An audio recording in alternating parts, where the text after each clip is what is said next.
Token को उड़े देकी बाहबा करके एसी रे बसचंती आमे जे 6 मास कष्ट पड़ला परे एठी आसिकी खरारे ठिया होछ हमर धान नियंत कहिकरी अरे तमे नै परिबो ना आगुरु कहूना काहे टोकन क्रिएट करछो। मालकानगिरी जिल्ला रे टुटुनी चाषी मंडी समस्या प्रत्येक दिन चाषी राजरास्तार ओह्लाउछंती प्रशासन देउची प्रतिश्रुति किंतु ता सत्ते मध्य उठी पारुनी धान पुणी थे राजरास्तार चाषी आमे वर्तमान अच्छु मालकानगिरी बालीमेला मुख्य रास्तार MV 11 नंबर मुख्य छकर देखिपे ये चाषी मैंने रास्ता को ओह्लैंती धान बस्ता रखी रास्ता रोक कर पाखापाखि 1 घंटार ऊर्ध्व समय धरी ये रास्ता देखिए ट्रैक्टर गुड़िक धान आनी ये रास्ता को रोक कर दाबी रही जे मंडी रे मास मास धरी धान उठी पारु नहीं ना मिलर आसुचंती ना प्रशासनिक अधिकारी आसुचंती से धान मास मास धरी पड़ी रही खरा एवं राति रे मध्य से माने दिन राति करी धान को जगी बसुचंती किंतु कौनसी सुफल मिल पारु नहीं। आसुन चाषी प्रतिक्रिया नबा कौन कहे आज ये आंदोलन कौन पाई आज्ञा जो कथा कहूली 6 मास कष्ट पड़ला पर आमर धान अमल होची से देखा सरकार उपरू सबू सर्वे करने को पठाउछंती इवेन ड्रोन कैमेरा भी सर्वे होची चाष होईची ना नहीं ताकू देखिकी टोकन क्रिएट करुछंती आमर कहवा कथा जी टोकन से क्रिएट कर सहीकड़ी करते देखिकी करते निश्चय कौन कहते कहूँ आम कौन करूँ धान आमर पड़ी मंडी में बस्ता को छुईदे बस्ता बिक्री जाऊँगी बस्ता उठे हो ना धान मंडी में पड़ी 2 मास प्रशासन कौन कहूँ प्रशासन कौन कह प्रशासन सहित आम कौन कथा अच्छी किसी कथा ना से आम कथा शुणुना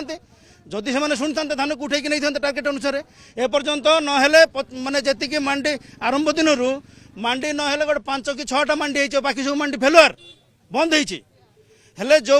मंडी गुड़ाक आमर टार्गेट माने ये टोकन थिला आमर अधा लोक टोकन उड़ी गलानी माने सरकार कि भाव प्लान करके चाषी मारुंट खाली आपने चिंता करूँ आम भावुँ मीडिया द्वारा सरकार कान को पशु कथाटा टोकन को उड़े देकी बाहबा करके एसी रे बसचंती आमे जे 6 मास कष्ट पड़ला परे एठी आसिकी खरारे ठिया होछ हमर धान नियंत कहिकरी अरे तमे नै परिबो ना आगुरु कहूना काहे टोकन क्रिएट करछो जदि टोकन कौन कहे सरपंच अच्छा ये कौन कहे सरपंच हिसाब से आप चाषी मान अभियोग शुणिले प्रशासन सहित कौन आलोचना होता देखो सर आम कलेक्टर पाक जाइए लैंप वाला संग कथा लैंप वाला डोर टू डोर सर्वे कले 17,000 चिल्ड्रा अच्छी धान 17,000 क्विंटल चिल्ड्रा अच्छी आज देइछंती 500 क्विंटल 17,000 क्विंटल चिल्ड्रा धान चाषी पाखे अच्छी डोर टू डोर सर्वे कले गौडगुड़ा 4 दिन लगला सर्वे करवा को सिंदरीमाला 4 दिन लगला तथापि से 17,000 क्विंटल तो उठेले चाषी टिके मुक्ति होता आमको चाष करने लगुच धान पलाया 6 मास आईटी बिकवा 4 मास कौन आम